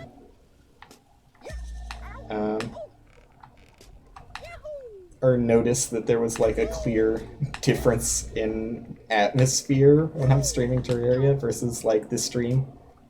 I'm like definitely a lot more upbeat.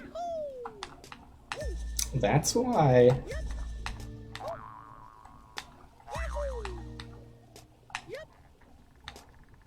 But I don't feel right ending the Terraria series unfinished either, just because, I mean, I'm really having fun with Terraria, like, genuinely, even if the content I'm making isn't the greatest, I'm still having a good time playing the game. So that was really close to the edge. In Around the Lake, my favorite thing to say. I'm still having fun playing the game, so I definitely don't want to stop just because, I don't know, I feel like I'm not putting on the best show. Maybe I should, honestly, but I don't know. It's just, I already committed to it, you know? It's too late, in my opinion, to sign off on it and be like, well, I guess sign off is typically taken the other way, but sign on? That seems still in the wrong direction. I don't know if you can transform that phrase into what I want it to be. Oops. Yeah, okay. At least it wasn't catastrophic. I've already committed to it. Like, you, regardless of whether you actually say you're going to commit it, unless you, like, specify from the get-go that you are not going to commit to a game, it's kind of implied that you are committing to finishing a game when you start streaming it, if it is a game that, like, can be completed. So I plan to come through with that commitment and beat Terraria, because it's still fun. And I haven't even seen that much of the new stuff. I do really wish Master Mode changed a little bit more, though. It's kind of a little bit of a bummer. But what are you gonna do?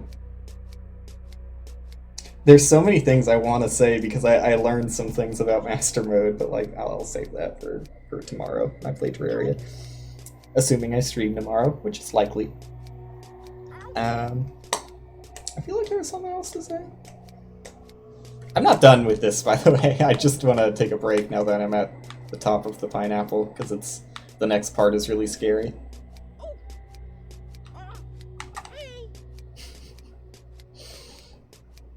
It was some other reason as to why I wanted to continue Terraria. I don't think it looks very good to have unfinished series. Like, even though I never really committed to it being a series, well, Lion King kind of counts too. I would feel a little bit bad if I had VODs lying around of me being like, I'm gonna make it to top 20, and didn't make it to top 20. So I did that. I'm gonna go back to Nier. It's, you know, just taking a little break. Do Terraria.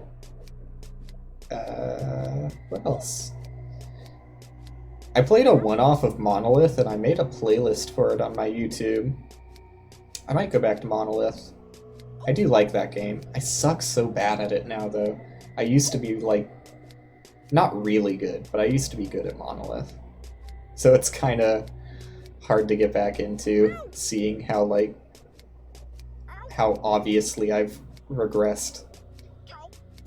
Like, it feels weird seeing all of, like, the accomplishment trophies on the table. Like, I beat the game in the mode where you die in one hit. On hard mode? I think I beat it on hard mode. I don't remember.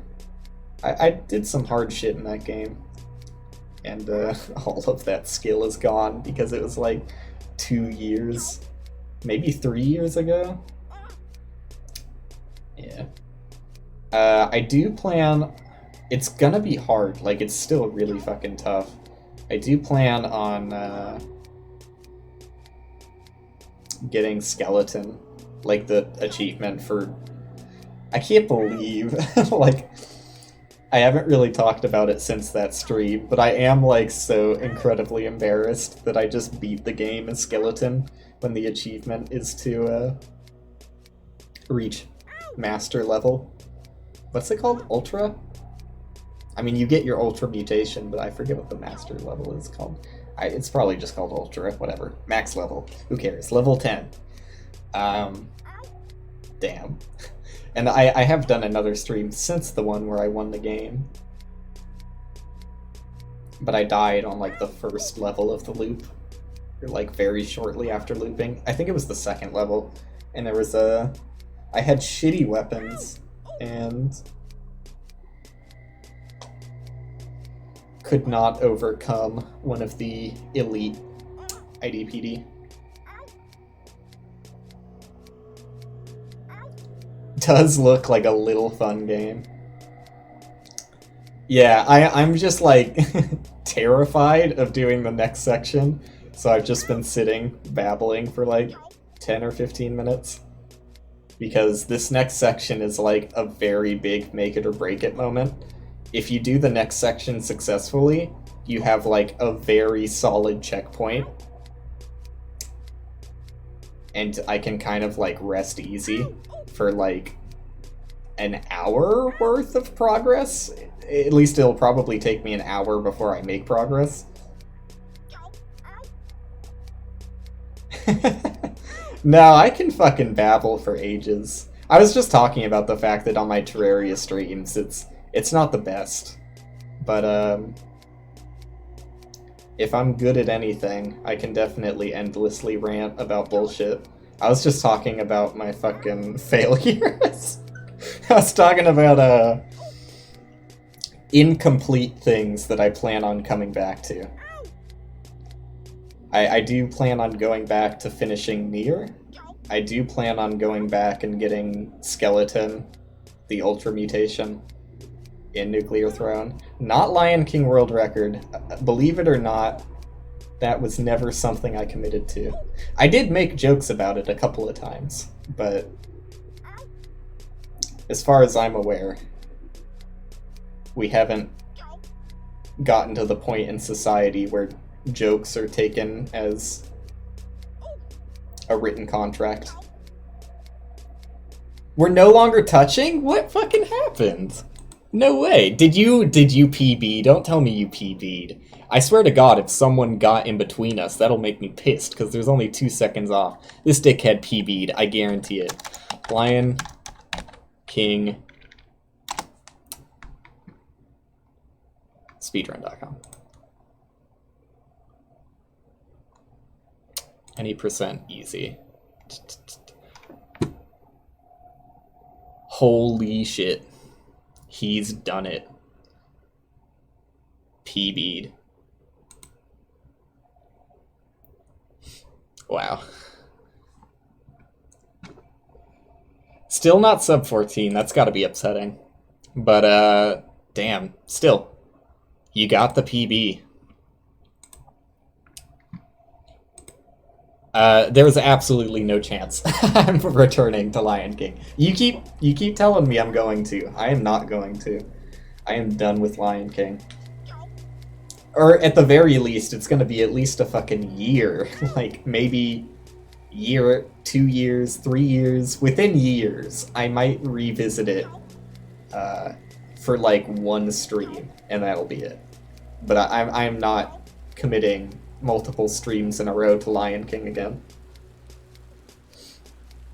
Racing is definitely more enticing, but like, I just can't do it. There's no way. And also, it's like a 15-minute race max. So like, what do you do then? Do you guys plan on racing it multiple times, or are you just gonna race it and be like, all right, let's do our own streams now? Because I don't know. Multiples, you could put it into like a best of 3, best of 5, etc. Or I guess I don't really know how many people are racing, because that stops making sense at a point. But yeah, it's a very short race. So that's another reason that's not super enticing to me. I would probably, if anything, stick in for one race and be like, all right, I finished with like 16 minutes.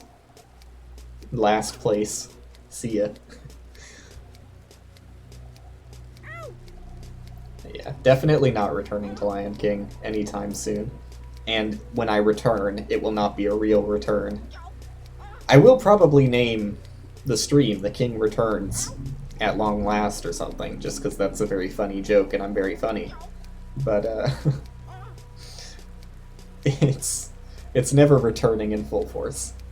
I am definitely done with Lion King. Sorry to tell you.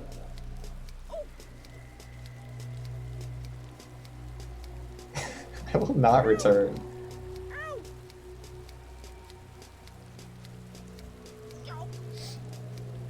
No.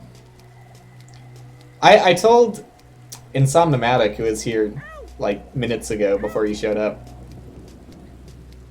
I'm down for racing other games, but the caveat for me is that because I don't really like committing that much time in games I don't care about, it's much more enticing to me if it's a blind race in something that like none of us have played, and the alternative is it's a one-off race for a game that all of us have played but not speedran.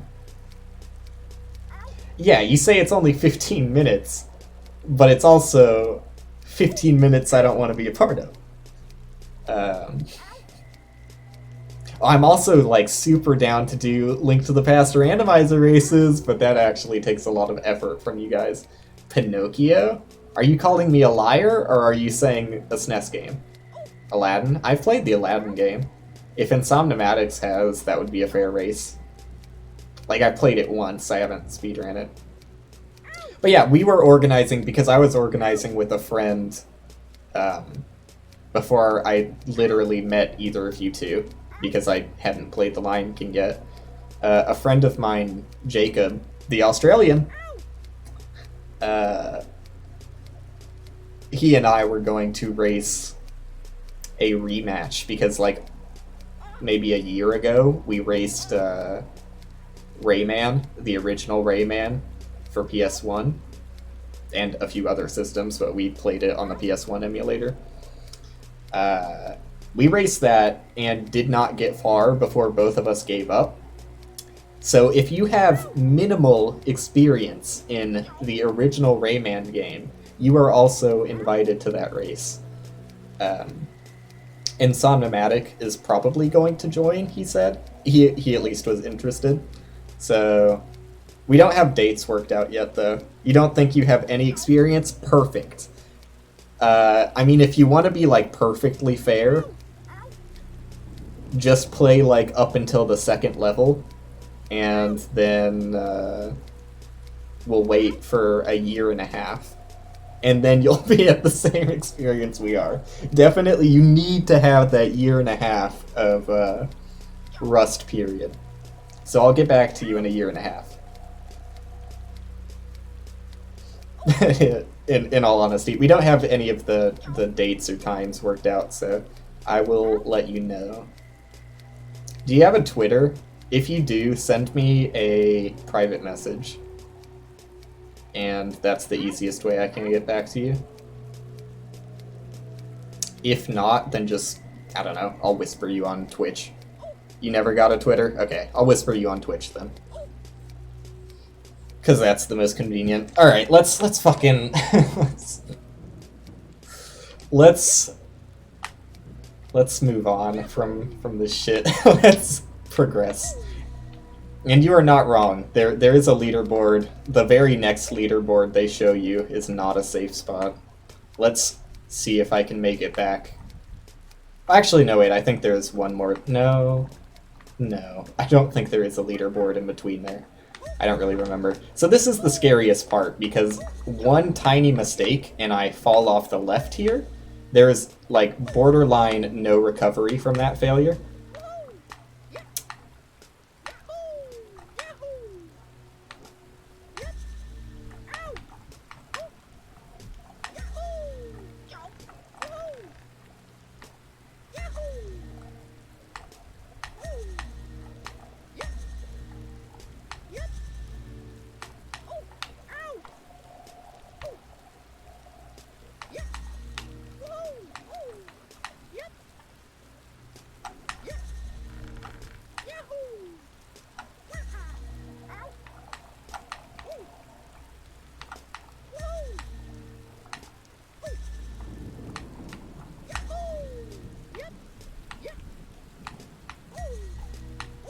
Okay, pardon the silence, but that is, if you can't tell, like, one of the tensest sections of any video game I have ever played.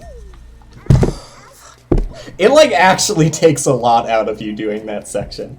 You are so close to fucking up at every single goddamn moment. You came just in time. You came just in time for both the end of the stream and also me making it back to the position I started the stream. Yes, that is correct.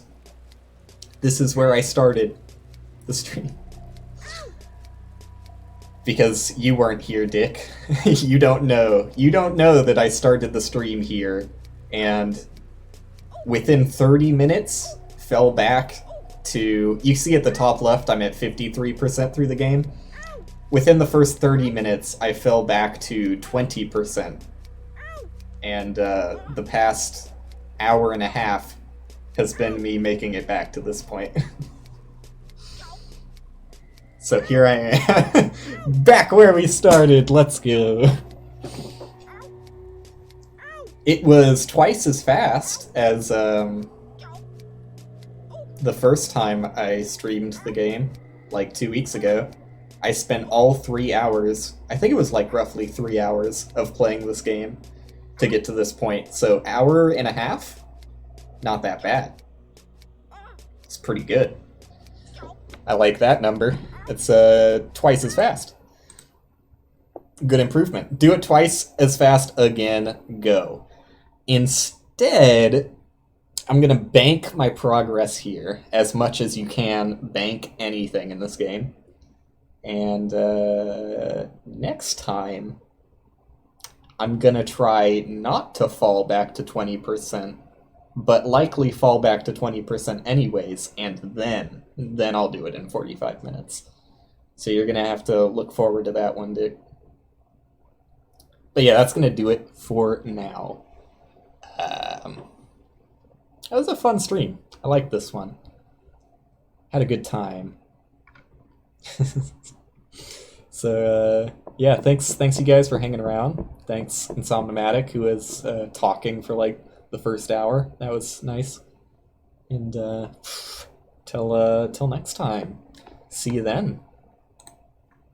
Tried to click end stream, but accidentally alt-tab, so now there's like this little awkward period where that was going to be my last, final message before ending the stream, but I didn't hit the button, so